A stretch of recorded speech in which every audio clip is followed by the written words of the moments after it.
এরপরে একটা আইন আসছে চলেছে, সেই আইনটার নাম হলো ইউনিফর্ম সিভিল কোড, ইউসিসি। সেই আইনে কি হবে? আজ মসজিদ চলে যাচ্ছে, আপনি ভাবছেন মসজিদ বানিয়ে নেব। আজ মাদ্রাসা চলে যাচ্ছে, আপনি ভাবছেন বানিয়ে নেব। আজ কবরস্থান চলে যাচ্ছে, আপনি ভাবছেন আমার ঘরে কবর দেবো। কিন্তু মনে রাখবেন, ইউনিফর্ম সিভিল কোড আসছে, যেখানে আপনার জন্য কোরআন ব্যান্ড হবে, যেখানে আপনার জন্য নামাজ ব্যান্ড হবে, যেখানে আপনার জন্য রোজা ব্যান্ড হবে, যেখানে আপনাকে ইসলাম ধর্মের কালচার করতে পারবেন না। আপনি আপনার ধর্মীয় কালচারে যে বিবাহ করছেন, ওই বিবাহ চলবে না। এক দেশ এক আইন। সেই আইনটা হলো কি? আমার দেশের রাজা হবে, রাজা যা করবে তাই হবে। আমার কথা শুনছেন আপনারা? বিগত দিন যা বলেছিলাম আজ ঘটছে, আজ যা বলছি আগামী দিন ঘটবে। বড় পাওয়ারের সাথে বলছি ঘটবে। হ্যাঁ, এটাকে রুকা যাবে। এটাকে রুখতে গেলে সর্বপ্রথম আমাদেরকে অঙ্গীকারবদ্ধ হতে হবে। এই মাইকে কথা বলার নয় ভাই, কথা বুঝে আসছে তো? আজকের দিনটা আমি ছুটি পেয়েছিলাম, ঘরে সময় দিইনি, পরিবার বাচ্চা মা বাপের সাথে সময় দিইনি, আবার বেরিয়ে পড়েছি। আজকে ওটা দেবে?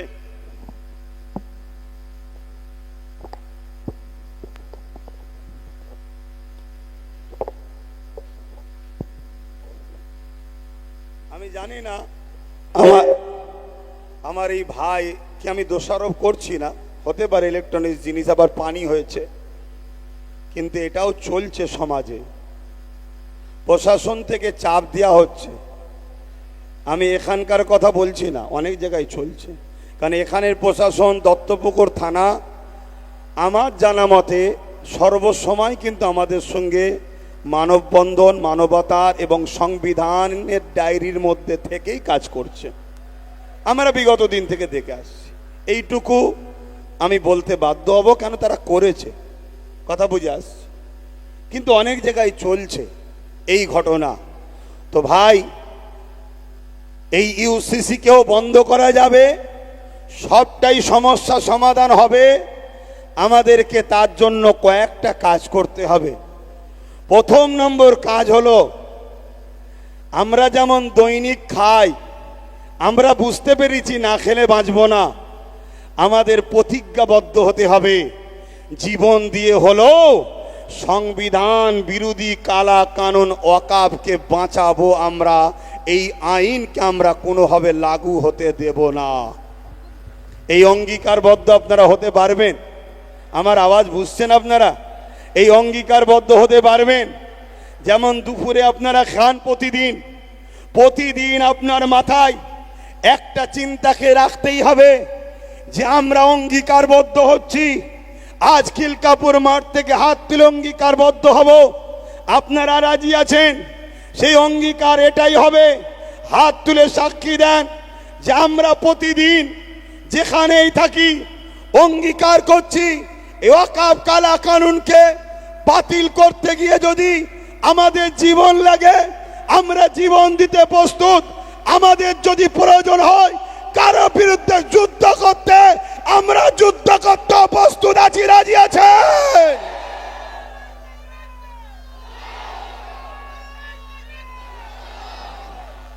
আর একটা কথা বলি, হাত না বান, কেন এতটা অঙ্গীকারবদ্ধ হতে হবে? একদিকে যেমন আমাদের ধর্মীয় অধিকার, আর ধর্মীয় অধিকারটা যে সংবিধান দিয়েছে, সেই সংবিধানকে বাঁচাবার লড়াই। কেন্দ্র সরকার সংবিধান বিরোধী আইন তৈরি করেছে। কেন্দ্র সরকার সংবিধানের বিরুদ্ধে, কেন্দ্র সরকার সংবিধানের শপথ নিয়ে সংবিধানের সঙ্গে ধোঁকাবাজি করছে। তাই একদিকে যেমন সংবিধান বাঁচানো আমাদের দায়িত্ব, অপরদিকে তেমন আমাদের ধর্মীয় অধিকারকেও বাঁচাবার দায়িত্ব। এখানে আরো একটা কথা বলি, 132 জন হিন্দু এমপি, মন দিয়ে শোনেন, 132 জন হিন্দু শিখ আদিবাসী এমপি এই কালা কানুনের বিরুদ্ধে ভোট দিয়েছে। তাহলে এই ওয়াকাফ কালা কানুনের লড়াই হিন্দুদের বিরুদ্ধে নাকি আদিবাসীদের বিরুদ্ধে, কোন জাত ধর্মের বিরুদ্ধে? এই আইন যারা করেছে সংবিধানের দুশ্মন তারা, তাদের বিরুদ্ধে দেশবাসীর লড়াই, ঠিক না বেঠিক? তাহলে এই আন্দোলনে শুধু মুসলমান থাকবে কেন? এই আন্দোলনে হিন্দুরা আসবে, এই আন্দোলনে আদিবাসী আসবে, এই আন্দোলনে সাঁওতাল আসবে, এই আন্দোলনে বাগদি আসবে। আসা দরকার আছে না নাই? তারা আসতে চাইছে, আগামী দিন নিয়ে আসবো।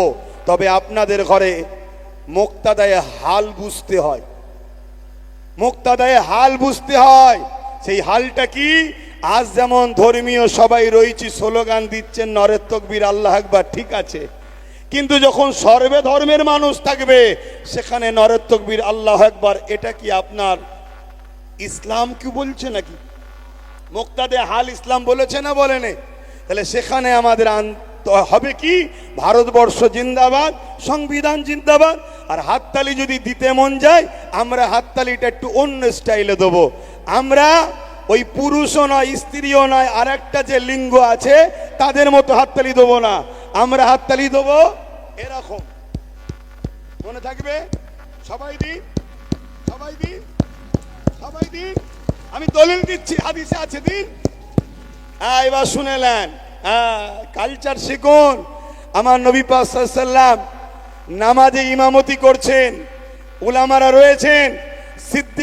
আমার নবী পাক বিচারে গেছেন এক গোত্রের, অত বড় তো বলার সময় নাই, জলসা এলে বলবো কোনি। বিচার করতে গেছেন, আসরের নামাজের ওয়াক্ত চলে যাচ্ছে, দেরি হয়ে গেছে, তাই সিদ্দিক আকবর ইমামতির জায়গায় দাঁড়িয়ে গেছে। এমন সময় হুজুর এসে গেছে, সাহাবারা কাতার আস্তে আস্তে ছাড়ছে, একেবারে রসুল আবু বকর সিদ্দিকের পিছনে গেছে। সাহাবা হুজুররা সিদ্দিক আকবরকে বুঝাবে বলে যে রসুল এসে গেছে, হাতের নিয়ত করেছিল এভাবে, এক হাতের উপরে আর এক হাত বাজিচ্ছে। সাহাবা আবু বকর সিদ্দিক কোরআন পড়তেইছে, হুজুর এত কোরআনে মকসুল হয়ে গেছে বুঝতে পারছেন না। এবারে পুরো মদিনা নবাবির ভেতরেতে এক সমস্ত সাহাবারা একে অপরের হাতের উপরে হাত আঘাত দিয়ে সিদ্দিক আকবরকে জানিয়ে দিচ্ছে যে হুজুর এসে গেছে, হুজুরের জায়গা ছাড়ো। জোরে বলুন সুবহানাল্লাহ। এই জায়গায় সুবহানাল্লাহ তো আমাদের বলতেই হবে, তাই তো নাকি? তো কিন্তু আগামী দিন আরো অন্য সমাজের মানুষরা তারাও আসতে চাইছেন, তারাও বক্তব্য দিতে চাইছেন। তো যাক, এই জায়গায় দাঁড়িয়ে থেকে আমি আপনাদের ঘরে কয়েকটা কথা বলবো। নাম্বার ওয়ান, যেটা আমার পূর্বে একজন বললেন, আমার এখন বিপদে পড়েছি, তাই তো নাকি? আরে কিছুক্ষণ দুনিয়াবি ক্ষেত্রে বলছি, ইমানদারের কাছে ওয়াকাফ কালা কানুন কোনো বিপদের ব্যাপার নয়, কোনো বিপদের ব্যাপার নয়। আরে কত প্রাইম মিনিস্টার এসেছে, কত প্রাইম মিনিস্টার ভূত হয়ে ই গাছ উ গাছ ঘুরে বেড়াচ্ছে।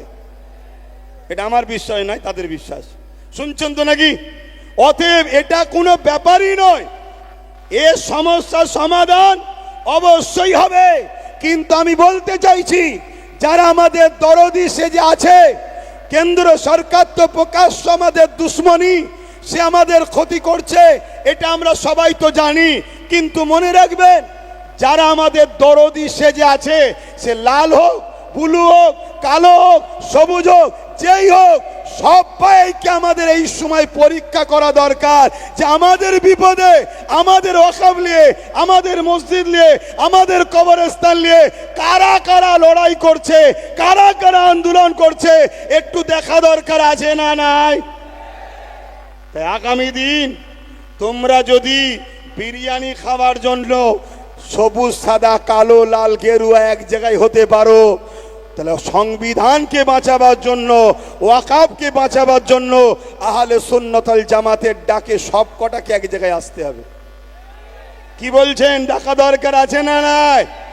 এবারেই তো আমরা দেখব যে কারা আমাদের প্রকৃত দরদি।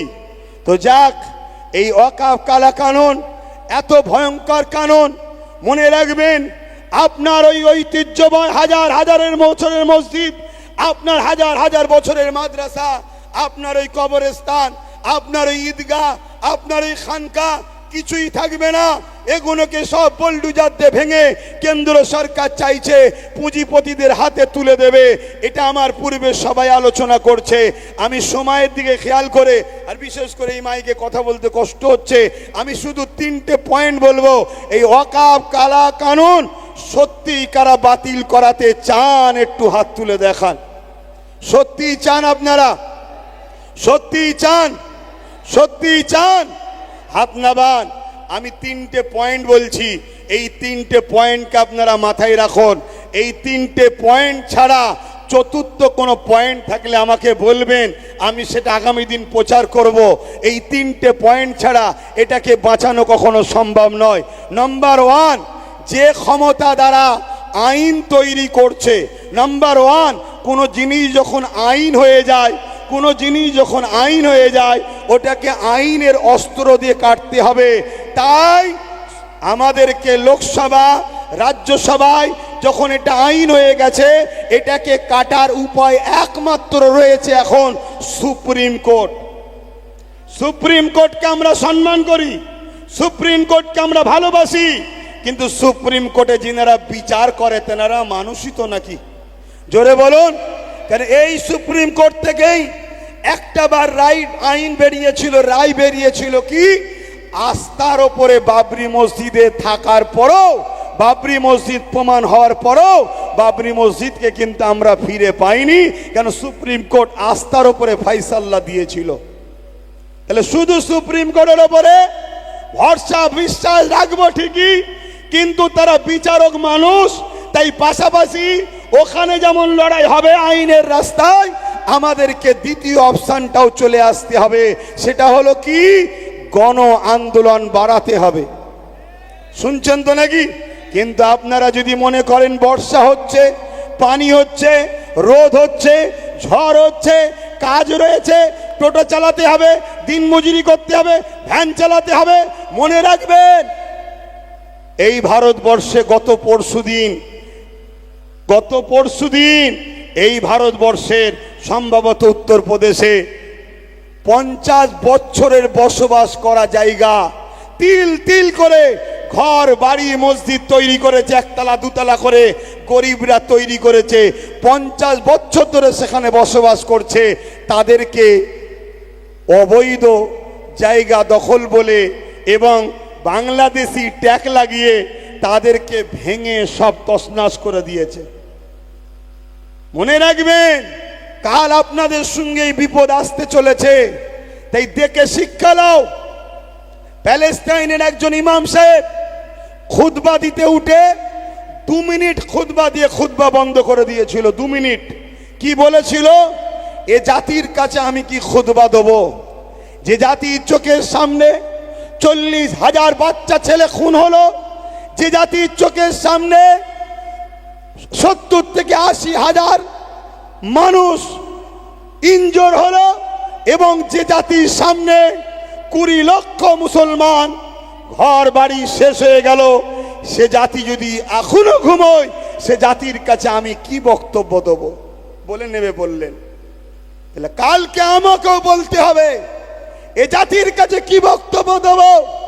যে জাতি এখনো ঘুম ভাঙে না, যে জাতি এখনো বুঝতে পারে না যে আমাদেরকে প্রথম আমাদের পরিচয় মসজিদ মাদ্রাসা কবরস্থান আমাদের পেহচানগুলো মিটানো হচ্ছে, তারপরে আমাদেরকে নাগরিকত্ব কেড়ে নিয়ে আমাদেরকে ভোটার বানিয়ে গোলাম হিসাবে রাখবে, তাদের শুধুমাত্র কৃতদাস দাসী বানাবার জন্য। এ জাতি যদি এখনো না বোঝে তাহলে কি করা যেতে পারে? তাই দ্বিতীয় নম্বর, কর্মজীবন যেমন করতে হবে, ঠিক তেমনই এই দেশে নিজেদের ঐতিহ্য বেঁচে থাকার জন্য সংবিধানকে সামনে রেখে আন্দোলন আরো বাড়াতে হবে। ওই আন্দোলন কাদের পিছনে করবেন সেটা আপনাদের ঘরে একটু জাগতে হবে, ভাবতে হবে। সেটা আপনারা ভাবুন, কিন্তু আন্দোলন করতে হবে। কেন? আন্দোলন এখানে যত বাড়াবেন এর প্রভাবটা দিল্লিতে পড়বে, তখন কোর্টের ফাইসাল্লাটাও একটু ভালো দিকে যাওয়ার সম্ভাবনা হবে। শুনছেন তো নাকি? হ্যাঁ, শেষ কথা বলে যাচ্ছি। 3 নম্বর, এই আন্দোলন নিয়ে আরো একটা কথা বলি। এখানে আমার ভাইয়েরা বারবার বলছিল 2% শিখের আন্দোলন, 3% শিখের আন্দোলন কামিয়াবি হয়েছে, তাহলে আমাদেরটা হবে না কেন? আমি একটা কথা ধরিয়ে দেবো সম্মানার্থে, আমরা শিখ নয় তাই আমাদেরটা হবে না, আমরা শিখ ধর্মের নয় তাই আমাদেরটা হবে না। দিদি বলেন কেন? আমরা শিখ ভাইয়েরার যে আদর্শের ওপরে চলছে, আমরা ওই আদর্শ থেকে অনেক দূরে সরে গেছি। আজকে তারাও নীতি থেকে বিসর্জন হয়নি, আর আমরা মুহাম্মদ সাল্লাল্লাহু আলাইহি ওয়াসাল্লাম অনুসারী দাবি করছি ঠিকই, কিন্তু আমরা নীতি থেকে বিক্রি হয়ে গেছি। তারা এজন্য সাকসেসফুল হতে পেরেছিল, তাদের পিছনে পাঞ্জাব সরকার সাথ দিয়েছিল, তাই তারা কামিয়াবি হতে পেরেছিল। কিন্তু আমরা, আমাদের সরকার উপরন্ত সাথ তো দেবে না, বলছে দিল্লি চলে যাও। এখনো তোমরা গ্রামে গ্রামে দেখো, তোমাদের গ্রামের অনেক মুসলমান রাজ্য সরকারের এখনো চাটুকারিতা করছে। তাহলে বলো আমরা কি করে কামিয়াবি হব? তবে হ্যাঁ, আমি মনে করি যদি আমরা 5% মজবুত হতে পারি, এই অঙ্গীকার নিয়ে জীবন দেবো, এই আইন হতে দেবো না, ইনশাল্লাহ প্রথম লাইনে আমি দাঁড়াবো, তারপরে তোমরা দাঁড়াবে। বুলেটের গুলি খেতে হয়, আগে খাবো আমি মসজিদ মাদ্রাসা কোরআন সংবিধানের জন্য। তাহলে আমি বলে যাচ্ছি, এই 5%ও এই আইনকে বাতিল করে ইনশাল্লাহ দেখাবো। কিন্তু তার জন্যে বাপ সেই অঙ্গীকার নিতে হবে। ঝড় হলে ডাকলেও আসতে হবে, বাজ পড়লে ডাকলেও আসতে হবে, কাদা পানিতে ডাকলেও আসতে হবে, রোদে ডাকলেও আসতে হবে। ওই ঢালায়ে উঠে দাঁড়িয়ে থাকবো, এ স্বপ্ন দেখলে হবে না। দেখুন না, ঢালায়ে উঠে দাঁড়িয়ে আছে, কাদা না পায়ে লেগে যায়। তাহলে কাদা যদি পায়ে না লাগাতে চান, তাহলে আগামী দিন গায়ে খুন লাগাতেও তো চাইবেন না। কথা বুঝছেন না, বোঝেন না? সে নিজের হোক আর দুশ্মনের হোক, লাগাতে তো চাইবেন না। তাহলে কি করে হবে?